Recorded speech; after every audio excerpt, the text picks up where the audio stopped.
খুব কাছাকাছি সময় রাজনৈতিক প্রক্রিয়ার মধ্যে দিয়ে এসেছি এবং আন্দোলন সংগ্রাম বিভিন্ন পরিকল্পনায় এবি পার্টির নানা ভাইয়ের চেম্বারে মঞ্জু ভাই, আমি, ববি আজ্জাজ ভাই, মামুনুল হক সাহেবের মহাসচিব জালাল ভাই অনেকেই গোপন ষড়যন্ত্র করেছে যে কিভাবে এই ফ্যাসিবাদের পথনে একটা ইউনিটি গড়ে তোলা যায়, দলমত নির্বিশেষে।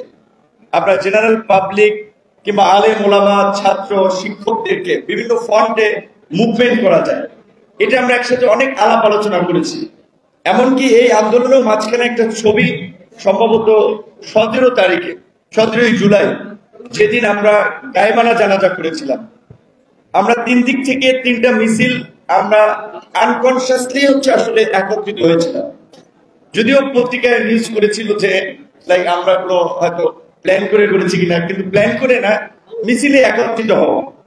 আজকে এবি পার্টির আজকে এতদিন তো আমরা একটা এই ধরনের প্রতিষ্ঠা বার্ষিকী প্রোগ্রামও বাইরে আমরা করতে পারিনি, এবং এখানে একজনকে দেখতে পাচ্ছি, তার কথা আসলে একটু বলতেই হয় যে আপনারা জানেন যে গত 16 বছরে আমাদের যে সিভিল সোসাইটি বলতে আমরা যাদেরকে বুঝি, নাগরিক সমাজ, খুব কম মানুষ আছে যারা এই ফ্যাসিবাদের বিরুদ্ধে ভোকাল ছিলেন।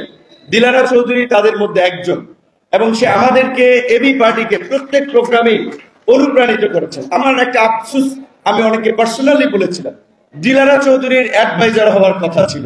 আসিফ নজরুল এবং দিলারা চৌধুরী তাদের মতো হাতে গোনা 4 থেকে 5 জন ব্যক্তি যারা সাহস নিয়ে আপসীন ভাবে ধারাবাহিকভাবে শেখ হাসিনার ফ্যাসিবাদকে চ্যালেঞ্জ করেছেন। আজকে আমরা জানি না কোথা থেকে কি উপদেষ্টা পরিষদ হয়েছে, এই সমস্ত মানুষদের জায়গা হয় নাই। তো আজকে আমার পূর্বের 2 একজন বক্তা বলেছে, সেই জায়গা থেকে আমাদের একটি কনসার্ন আছে। একটা মানবিক আশ্রয় দিয়ে আমরা যে বিপদে পড়েছি, আবার আরেকটা মানবিক করিডোরের নামে দেশকে আবার কোন ফাঁদে ফেলা হচ্ছে, এটি নিয়ে আমরা শঙ্কিত, এটি নিয়ে আমরা উদ্বিগ্ন। আমরা যেটা মনে করি যে এই সরকার আমাদের সমর্থিত সরকার, হাসনাত কায়ুমের সাথে একমত যে বাংলাদেশের এরকম প্রেক্ষাপট তৈরি হয় নাই যে সবাই সরকারকে সমর্থন করছে, কিন্তু আমরা একটা লিমিটেড সময়, একটা নির্দিষ্ট সময়ের জন্য সরকারকে সংস্কার এবং একটা অবাধ, সুষ্ঠু, নিরপেক্ষ নির্বাচনের আয়োজনের জন্য দায়িত্ব দিয়ে সমর্থন করেছি। সেই বিষয়ে রাজনৈতিক দলগুলো সুস্পষ্ট রোডম্যাপ জানতে চাচ্ছে, সেইখানে কিন্তু তাদের কাছ থেকে কোনো আমরা রোডম্যাপ পাচ্ছি না। কাজে আমরা বলতে চাই, আমরা সংস্কার চাই, আমরা গণহত্যার বিচার চাই, বিচারের অগ্রগতি দেখতে চাই। একই সাথে বাংলাদেশের মানুষ 16 বছর ধরে তার যে ভোটের আকাঙ্ক্ষা, জনপ্রতিনিধি নির্বাচনের আকাঙ্ক্ষা, তারও একটা সুস্পষ্ট রূপরেখা আমরা অনতিবিলম্বে এই সরকারের কাছ থেকে আমরা জানতে চাই। সংস্কার এবং নির্বাচনকে মুখোমুখি করে যেটা বলেছে রাজনৈতিক বিভাজন আমরা কেউ কেউ করার চেষ্টা করছি, এটি আমাদের দিক থেকে করা ঠিক হবে না। আমরা সবাই সংস্কার চাই।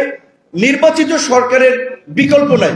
নির্বাচিত সরকার না হলে অনির্বাচিত কিংবা এই ধরনের ইন্টারিম গভর্নমেন্ট যতই ভালো হোক, সেটা দেশের জন্য আরো নানান সংকট তৈরি করবে। তাই আমি রাজনৈতিক নেতৃবৃন্দকে বলবো, সংস্কার বাস্তবায়নের উপরে জোর দিন, যেটা ইতিমধ্যেই সবাই বলেছে।